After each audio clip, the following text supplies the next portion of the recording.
Today we'll discuss about the endodontic periodontal lesion. So the health of periodontium is important for normal physiology of the tooth, and the periodontium is anatomically interrelated with the pulp by virtue of apical foramina and lateral canals, which create a pathway for exchange of noxious agents between the two tissues. So, what is an endoperial lesion? It is the one where both the pulp and the periodontal tissues are affected by the disease progress. If you see the pathways of communications between the pulp and the periodontium, we have the physiological pathways, pathological pathways, and the miscellaneous pathways. So, under the physiological pathways, we can see the apical foramina, which is one of the major pathways of communication between the dental pulp and the periodontium, and the inflammatory factors exit through the apical foramen and irritates the periodontium. Whereas the lateral and the axillary canals are found in the apical third, and the furcation area of the root has a periodontal disease progresses down the root surface, axillary and the lateral canals and get exposed to the oral cavity. But it is difficult to identify these lateral canals on the radiographs. So next we'll see the palatogingival grooves. So it is developmental anomaly commonly seen in the maxillary and the maxillary lateral incisor. Here the groove begins in the central fossa, crosses the cingulum and extends apically at the varying distance. Whereas the cervical enamel projections are the flat ectopic extensions of the enamel that extend beyond the normal contours of the sage. They interfere with the attachment apparatus and are important in initiating the periodontal lesions. Whereas the dentinal tubules are traversed from the pulpodentinal junction to the cementodentinal or the dentino-enamel junction. The cementum acts as a protective barrier to dentin, but because of the periodontal disease and periodontal therapy, if cementum is damaged, a direct communication between the dentinal tubules and the oral cavity may occur. And if you see pathological pathways, we can see the perforation of the root, which creates the communication between the root canal system and the periodontium. And a communication can form between the root canal system and the periodontium through the vertical root fracture. And the loss of cementum can occur because of the gingival recession, and the perforation during the endodontic treatment can result in the endoperial lesion. So, if you see the impact of the pulpal diseases on the periodontium is that here the pulpal infection may cause the tissue destruction process, which may progress from the apical region to the gingival margin, which may be termed as a retrograde periodontitis. Whereas the restorative procedures and the traumatic injuries cause the inflammatory changes in the pulp, though it is still vital. Though a vital pulp does not affect the periodontium, necrosed pulp is seen associated with the periodontal problems, and the inflammatory lesions may develop from the root canal infection through the accessory and the lateral canals. So that's how the pulp and the periodontal diseases are interrelated. If you see the impact of the periodontal diseases on the pulpal tissue, here the pathogenic bacteria and the inflammatory products of the periodontal disease may enter the root canal system through the accessory and the lateral canals, apical foramen, and the dentinal tubules, which may result in the retrograde pulpitis. So, as the periodontal disease extends from the gingival sulcus towards the apex, the auxiliary canals get affected, which result in the pulpal inflammation. And this can happen in case of the periodontal therapy using the ultrasonic scalers, vibrators, curettes, and the chemicals, which may harm the pulp, especially if the remaining dentin thickness is less than 2 mm. If you see the etiology of the endoperial lesions, it may be the primary etiological agent is the bacterial plaque, which may be associated with the endoperial lesions. And also the foreign bodies like amalgam fillings or the root canal filling materials or dentin or the cementum. And the contributing factors may be the malpositioned teeth causing the trauma, or additional canals in the teeth, or the large number of axial lateral canals, or the vertical root fracture.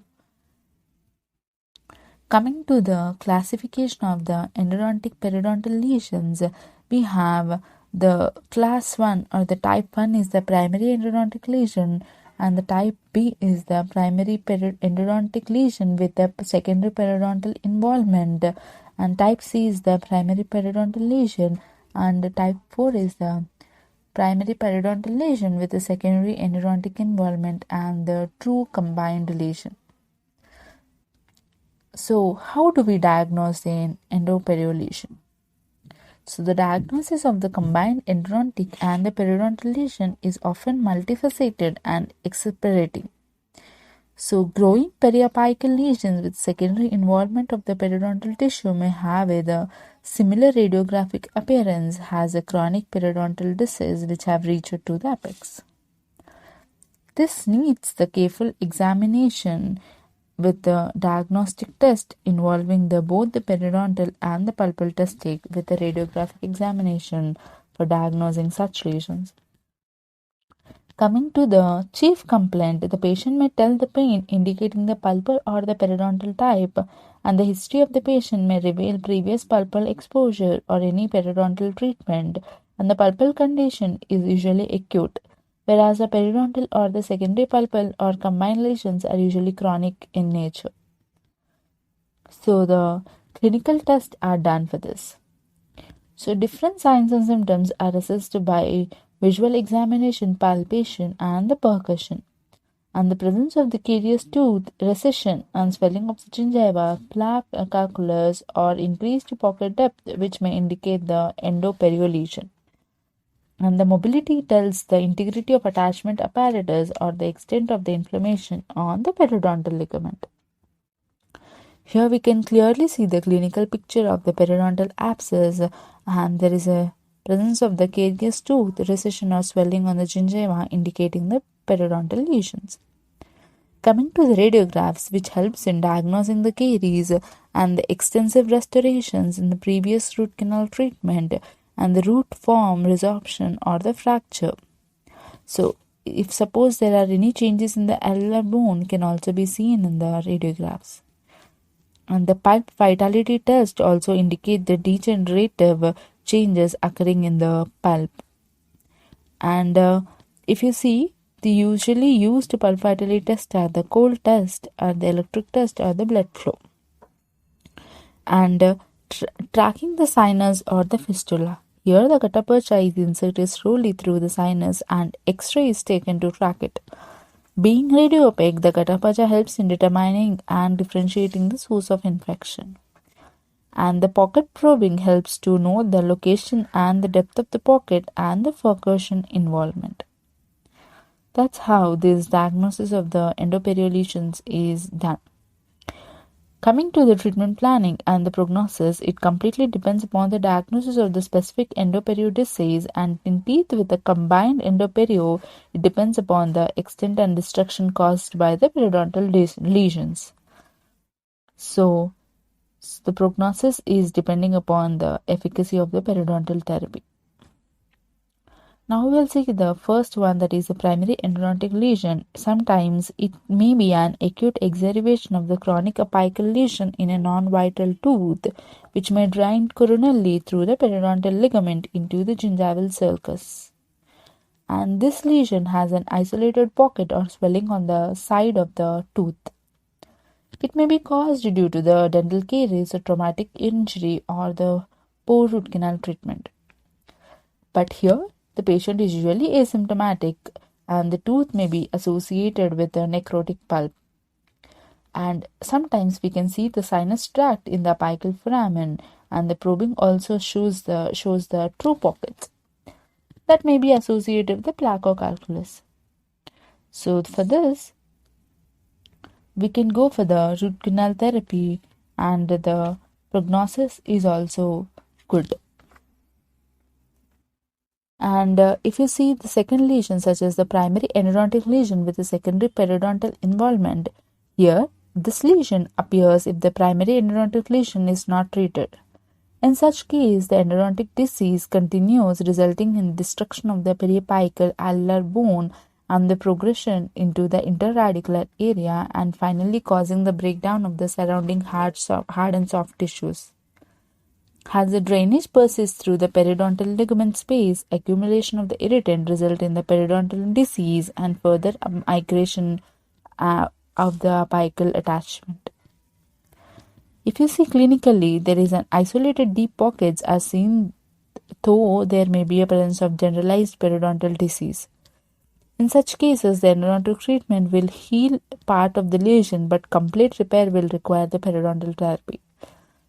So here, the root canal treatment is helpful for removal of the irritants from the pulp space, and there should be a concomitant periodontal therapy. And if suppose there is a vertical root fracture, the extraction of the teeth is indicated.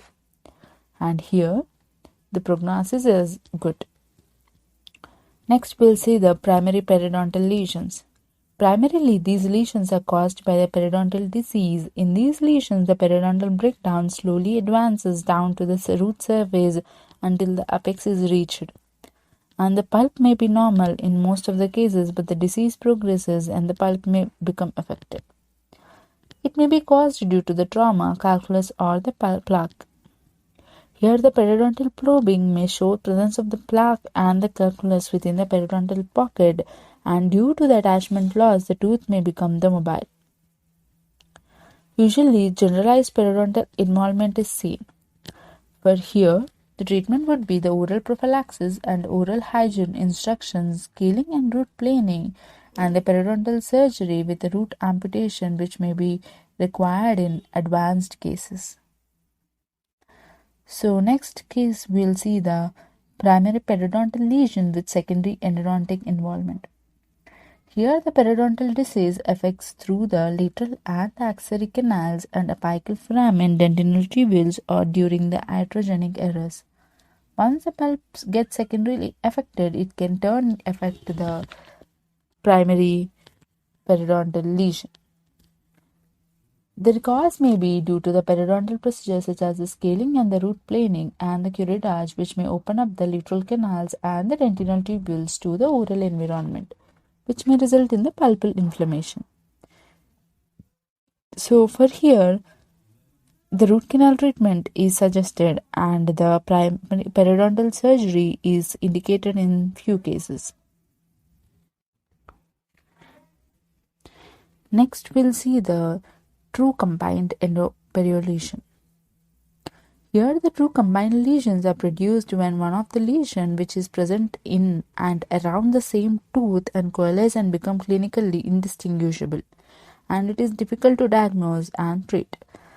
Here, the periodontal probing reveals the conical periodontal type of probing, and at the base of the periodontal lesion, the probe abruptly drops further down the root surface, which may extend to the apex. And the radiograph may show the bone loss from the crestal bone extending down the lateral surface of the root. So for this, the treatment is that the first see whether the periodontal condition is treatable or not. If promising, then go for the endodontic therapy, and endodontic therapy is completed before the initiation of the definitive periodontal therapy. After completion of the endodontic treatment, the periodontal therapy is started, which may include the scaling, root planing, and the surgery along with the oral hygiene instructions. So, if you see the management of the periodontal lesion and endodontic lesion in a mandibular left first molar, here if you see there is a preoperative radiograph, and later on the working length was taken, and the master cone radiograph is taken, and the radiograph after the obturation is taken, and if you see after 3 months there is an healing of the endoperial lesion after the endodontic therapy.